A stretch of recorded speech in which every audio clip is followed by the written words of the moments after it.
Well, ladies and gents, 4 months into 2026 and we may just have already gotten our Game of the Year.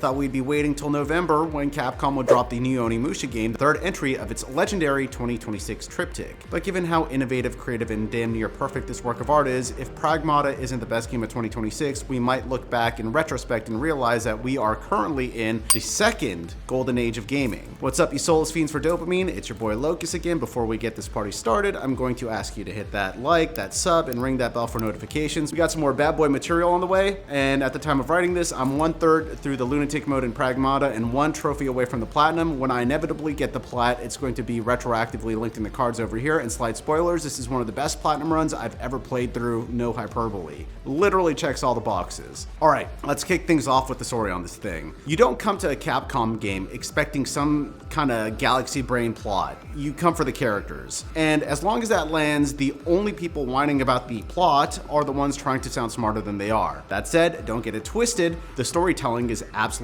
there. And when it hits like a freight train. At its core, Pragmata is a lone wolf and cub story, but it's wrapped in something a little colder. Everything in this world feels built on purpose. Function.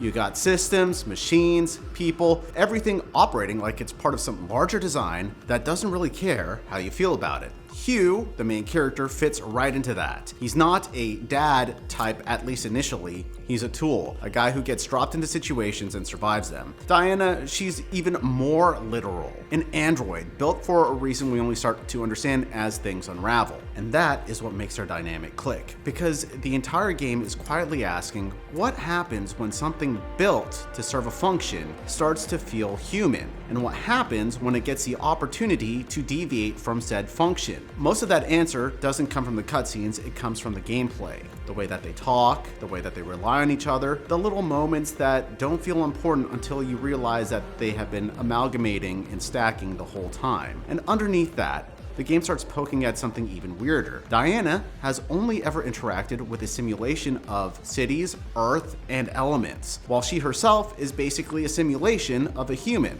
So now the question shifts, not just what's her purpose, but if everything that we experience is just process input, memory, identity, emotion, then what actually separates us from her? And yeah, you could spiral on that. Pretty hard, mind you, but Pragmata really doesn't overcomplicate the answer because in a world that treats everything like it has a use, something to optimize, replace, upgrade, the one thing that doesn't make sense from a purely pragmatic standpoint is love. And that is exactly where the game lands. Because when you look at Diana, how she connects, how she cares, it stops mattering what she's made of. She feels more human than a lot of people that you'll actually meet. And at that point, the question isn't, is she real? It's, why does this even matter? Pragmata is a love story. Not that gross romantic shit, obviously. Obviously.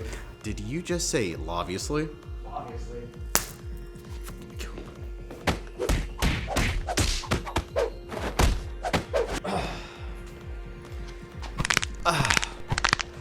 But the kind of love that, if we judge by the sheer volume of OnlyHams accounts that exist for no other reason than to slap a daddy issues discount price tag on someone's butthole, feels damn near extinct and thoroughly devalued these days. I'm talking about the raw, unglamorous love between father and daughter. Now, with all that being said, I do feel as though that there were some missed opportunities for some character beats, and guys, I just gotta say it. What is up with Capcom being afraid to have their main character say, I love you? It's almost like you can feel that they want their characters to say it, but they can't commit to it. They build everything around love, but won't let their characters actually say it. Like you can even feel the ghost beats in the dialogue and their facial expressions. It's just 3 words that can completely change someone's life. Shouldn't be like pulling fucking teeth.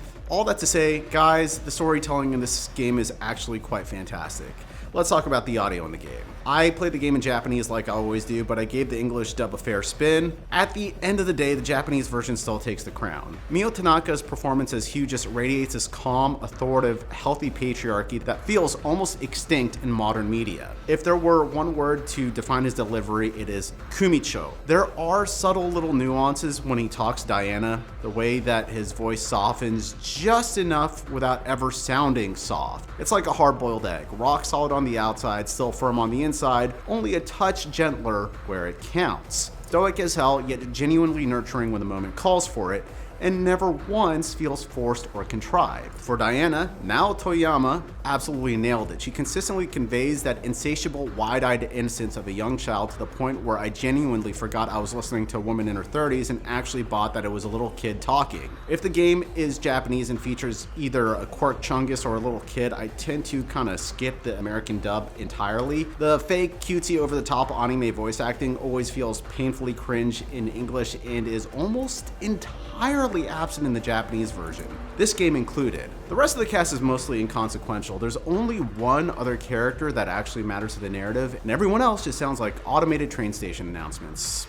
Polite, robotic, and serving its pragmatic function. Let's get into the visuals because I'm not gonna lie, this is straight up RE Engine gold. And speaking of RE Engine, there's actually a cheeky little reference to the RE Engine logo at the end of the game. For those that don't know, it doesn't stand for Resident Evil Engine, it stands for Reach for the Moon Engine.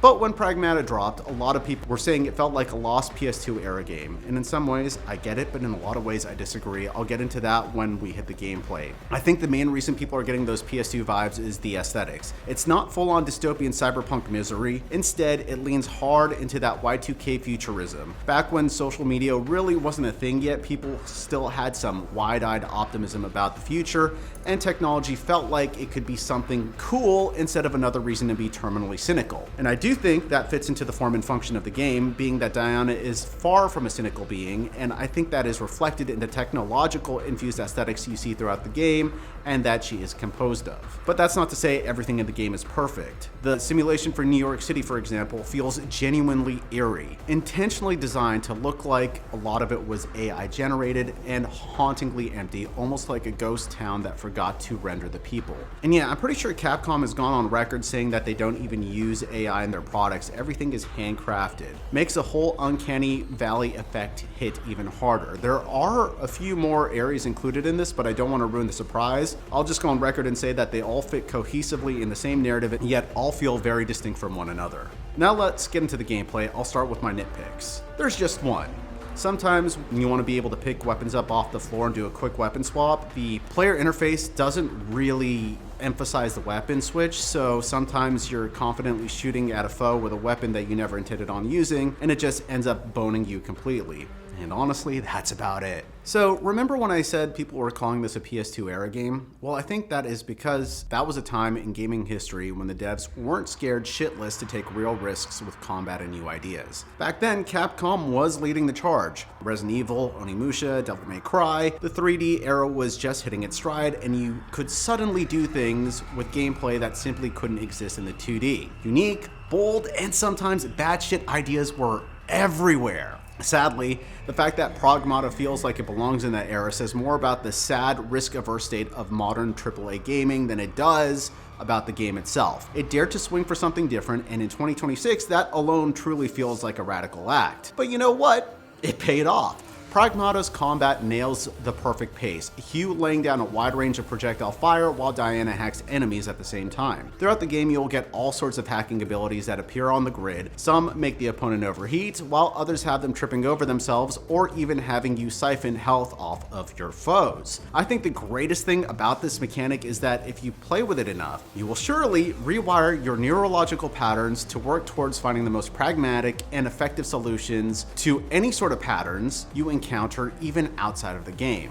It's that well designed. The tension stays high without ever snapping. In a lot of ways, no shade to FromSoft, it feels like a more cohesive version of Armored Core 6. My review for that is linked in the cards. You're constantly juggling multiple threats and firing on all cylinders, but unlike Armored Core 6, it never feels overwhelmingly messy or out of reach. That's exactly where the brilliance of the game design shines. In theory, there's a lot going on, but director Cho Young-ki, that name does doesn't sound Japanese. Somehow streamlined the entire combat interface so it's both easy to grasp and genuinely intuitive. And this is coming off me playing Marathon, where the interface is absolute hell and non-intuitive, so it legit feels like heaven. And the more you play, the more you knock out side quests, the more natural it all becomes, which leads me nicely into my next point. I highly encourage everyone watching to go after the Platinum Trophy for this game. Why? Because PRAGMATA has one of the cleanest, most positive feedback gameplay loops I've ever encountered in any game, period. And the Platinum grind is genuinely rewarding and never redundant. Honestly, even if it's just to experience the way Lunatic Mode forces you to utilize every insignificant mechanic in order to make you experience a full tapestry of gameplay glory this whole game encompasses, I'd say go for it. Most games make exploration feel like a tedious chore. PRAGMATA does not. Between the VR training simulators, weapon upgrades, tight combat, and exploration that's never a slog, items are easy to spot, but sometimes tricky to reach. And they make the chase genuinely fun. Everything is so neatly tied together, the progression feels completely natural. To me, it really shows that the game knew exactly what it was from the jump and wasn't chasing any sort of trends. That kind of confidence is actually rare as hell these days. Capcom is once again showing you that they are still the GOAT in 2026. In fact, I think I'm going to buy some more stock in the company. Overall, this review is shorter than most that I do. Why? Because PRAGMATA is practically perfect in nearly every way I can imagine. There really isn't much to critique here. It's got heart, and it's got the mechanical chops to actually convey that beautiful, radiating heart. Design is supposed to be a pragmatic field, yet Capcom somehow defied cold pragmatism and poured real love and passion of the video game medium straight into PRAGMATA. Everything, sound, storytelling, gameplay mechanics flows together wonderfully to create not just stellar design, but an absolute work of art. This is the kind of game that'll probably be remembered for generations as a genuine creative breakthrough in the industry. And as of writing this to prove my point, Capcom just dropped a press release saying PRAGMATA, a brand new release, has already surpassed 1 million copies sold in just 2 days. Being that I'm a bit of a Capcom fanboy, I kinda knew I was going to enjoy PRAGMATA, but I didn't think I was going to love it as much as I do. So yeah, PRAGMATA gets a perfect 10 feasts out of 10 famines, unless some absolute fuego sneaks up on us later this year, like the 2025 LA fires. We may just be looking at the game of the year. If you haven't already, smash that like, ring that bell for notifications so you don't miss the Platinum review when it drops. Now, if you'll excuse me, I've got a flight to Japan to catch. Jane.